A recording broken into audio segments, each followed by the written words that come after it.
So we're going to be talking about the top 10 accessories that I've been using this year and I think are the best. And there are a couple that you probably have never even heard of that we're going to be talking about as well.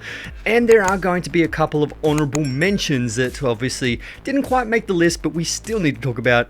So let's get it. What's going on, my 104,000 amazing friends? I hope you're all doing absolutely fantastic. If you are new to my channel, please consider subscribing. So today, we're going to be talking about the top 10 accessories, and coming in at number 10 happens to be these. These are external fans that you can actually add to your mirrorless cameras. And wait, now you're probably thinking, well, why the hell would you buy a camera that overheats? They shouldn't overheat. You're paying so much money and they overheat. Well, there are a lot of cameras that actually overheat. It's not just Sony. There's so many other camera manufacturers that have cameras that do overheat. And when you have so much power in such a small body, obviously there's going to be a lot of heat that's going to be generating, and these cameras tend to overheat, and you don't actually want that. And these can actually give you an extra 10, 15, 20 minutes on top of your normal recording time. So I mean, that's like what, 20% better in some circumstances, which is pretty incredible. And it really does depend on the way you shoot as well. A lot of the times when it comes to the ZV-E1,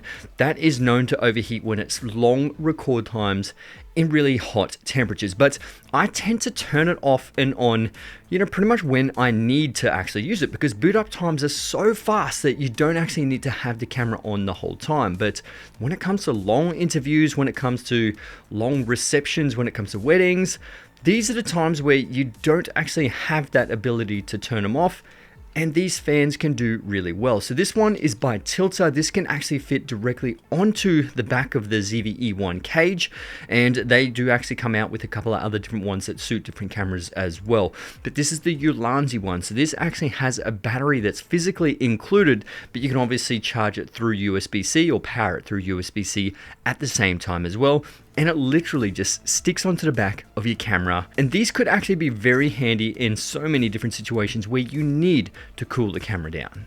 So coming in at number 9 is this. Now this is a card reader, but it's not just any card reader. It's a dual card reader by ProGrad. Now it is attached through USB-C, so you actually do have really nice fast read and write speed, which is great. And when it comes to these card readers, you can have the dual one, which is the SD and Type A, but you can obviously get with CF Express Type B for Canon users or Red users. So this one here is the CF Express Type B, but I've also got the Type A card as well for the newer Sony cameras. So the dual card reader is really handy, especially taking this when it comes to traveling. You don't actually have to take two separate card readers. And probably my favorite feature is this magnetic part on the back. Now when it comes to my use cases, I leave this directly on top of my PC, and essentially I can click the memory card in and click it back out, and this won't slide around on top of my PC, which it's such a small detail, but it helps so much. And a lot of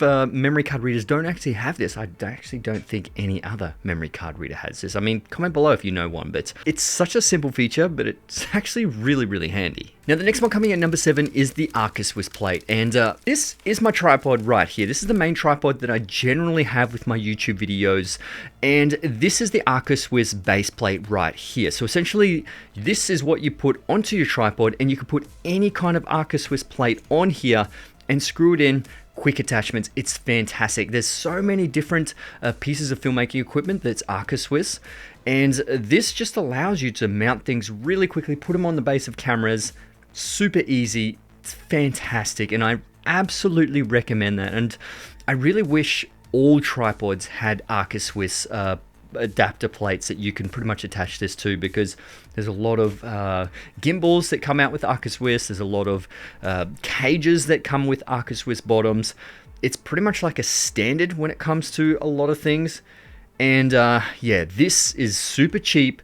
You can buy a few of these and then you can attach it to a whole bunch of different cameras or a whole bunch of different tripods. It's up to you. The sky's the limit. Now, in saying that and talking about Accessory plate, the next one is actually these things right here. So essentially, this is actually by Fullcam, and these are Accessory size. This is the F38 quick release system. So you can pretty much put this on the bottom and you can attach it to any Accessory plate. But because it's the Fullcam F38 system, these actually physically click into their quick release system, and they work absolutely phenomenal because my A7 IV, I do have a full cam cage, and I can actually mount that on the same quick release system. So this actually has a full ecosystem with monitor mounts. It actually has microphone mounts, camera mounts, a full gear tree that you can attach your lights to, which is pretty much in my studio right now.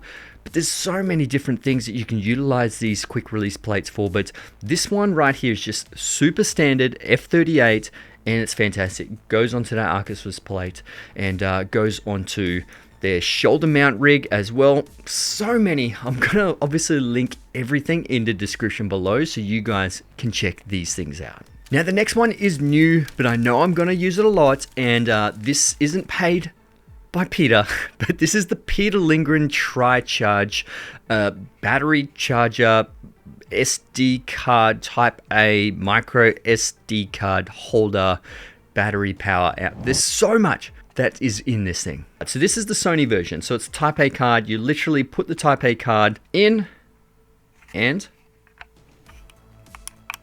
it literally feels like you're clicking it into your camera. The feedback on this is phenomenal. And that's the same thing with the SD card as well. And the great thing is you can press the side button, you can see the battery indicators on the front of how much charge is in the battery. But the cool thing about this is that it charges all 3 batteries at once. So the great thing about this is not just great for traveling, but it's great for you in your studio, because you can literally charge 3 batteries at once, and you can hold all your memory cards in there and not lose them. So that's going to be amazing, because you don't actually have to bring, 2 separate things, which is great. But the last thing about this is that it has a USB-C out, so you can actually utilize these batteries and charge your phone if you really wanted to. You can charge your drone, you can charge your gimbal, you can charge a whole bunch of different devices with utilizing this charger right here. So the versatility of this Tri-Charge, I mean, hands down, this is the best. Well done, Peter Lindgren. Now the next one I'm actually using right now, and obviously you guys can't see, but it's a desk tripod. This is a very small desk tripod by Newer. I don't think they make this exact version, but they obviously make very similar versions or newer updated versions of this. And I will put the link in the description below, but these are super handy. They're very, very small tripods that you can literally sit on a desk. You can sit on the ground if you're doing landscape photography, architecture.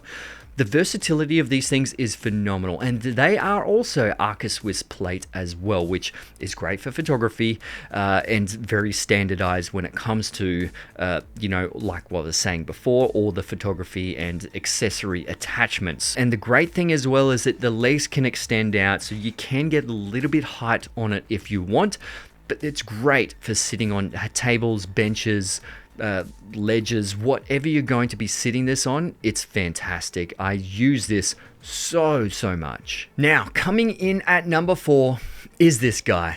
If you're on my Instagram, you've probably seen this quite a lot, and that's just my unboxing knife, and that's any unboxing knife for that matter. Unboxing knives are very, very handy, especially when it comes to filmmakers, content creators.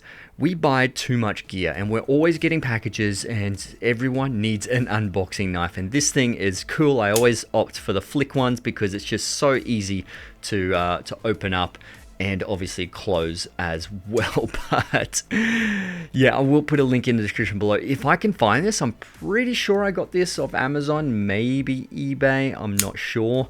But yeah, unboxing knives are always cool to have. Now, coming to number 3 is this pencil right here.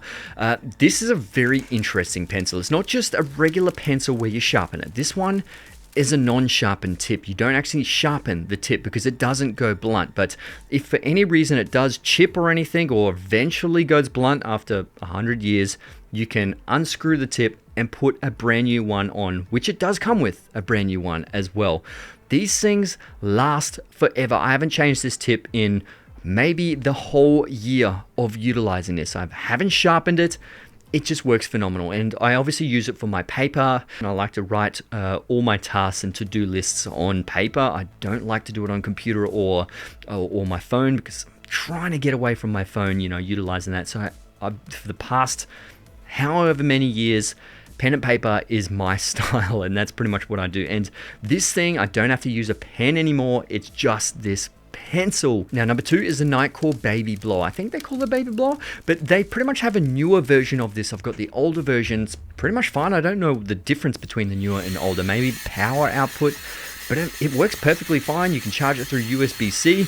It's great to take on set when you're changing lenses, when you're trying to clean gear in your studio, lenses, cameras, keyboards, whatever you need to clean. It's amazing. You can actually put a whole bunch of attachments on the front, like a little brush that you can clean and brush at the same time, or sort of blow it out and brush it, because dirt doesn't completely come off your cameras unless you're trying to physically brush it off. It's just a great system, and you don't actually have to sit there with a rocket blower and just like trying to blow the crud out of it. Makes it so much easier. Everyone should have something like this. Like, literally, guarantee it. You have to get one of these. I use this literally all the time. It is amazing. Now, number 1 is one thing that I probably should have gotten earlier, and has been probably one of the best purchases of all time. I mean, that's saying a lot, but it's the Zoom F3 recorder. It is a very small recorder that accepts 2 XLR inputs, and it sounds incredibly professional. If you don't know what 32-bit float is, a quick rundown. Essentially, it just captures so much more dynamic range when it comes to audio. So it captures the really soft tones and the really loud tones and compresses it all, so you got so much information. Essentially, it's just like dynamic range when it comes to cameras. With audio, you're just getting so much at the top and bottom, and you're putting it into one file. So you pretty much can't clip unless you're physically making the sound extremely close to the microphone and you're blowing out the microphone's range. And 32-bit float is incredible when it comes to studio recording, even when it comes to sound design and getting Foley, those kind of things. It's great. I've seen some people mount this specific recorder directly on their cinema camera because it's such a small recorder that you can literally mount it on your cinema camera and put a shotgun microphone to it, and you've got 32-bit float literally right there. But I know there are some recorders when it comes to the Rode Wireless Pro coming out with 32-bit float internally into the microphone, and there's a couple others as well. But I use this all the time, and I should have bought it sooner, and that's why for me this comes in at the number 1 accessory. And now, just going off that, the first honorable mention is the Rode Wireless Pro. Now, I've only had the Rode Wireless Pro for maybe 2 or 3 weeks now, but it has been a phenomenal microphone. I literally take it everywhere because you can do 32-bit float internal into the microphone itself. Now, you can't do 32-bit float when it comes to transferring it over that transmission and directly into the receiver.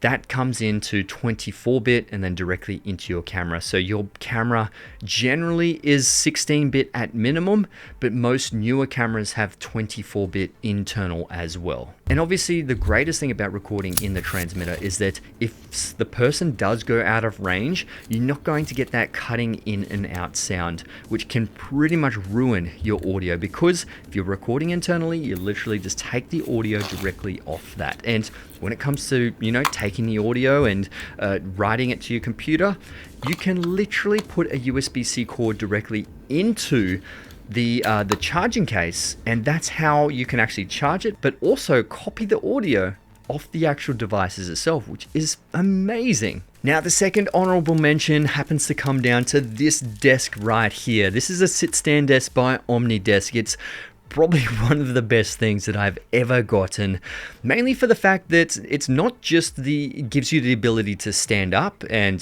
take a break, but it's great because I can just do micro adjustments, because it depends on the seat height, and if I want to try and potentially cross my legs and my legs can't fit underneath, all I need to do is just lift the bench up a little bit higher, and it's at a different height, and I can actually put my legs under, I can put it down, and even if I need to make small adjustments when it comes to my top-down shots and bring the desk up higher, I just literally bring the desk up. I mean, there's so many use cases that you could probably actually think of this, but the build quality is amazing. It gives you so much more versatility than just a regular bench.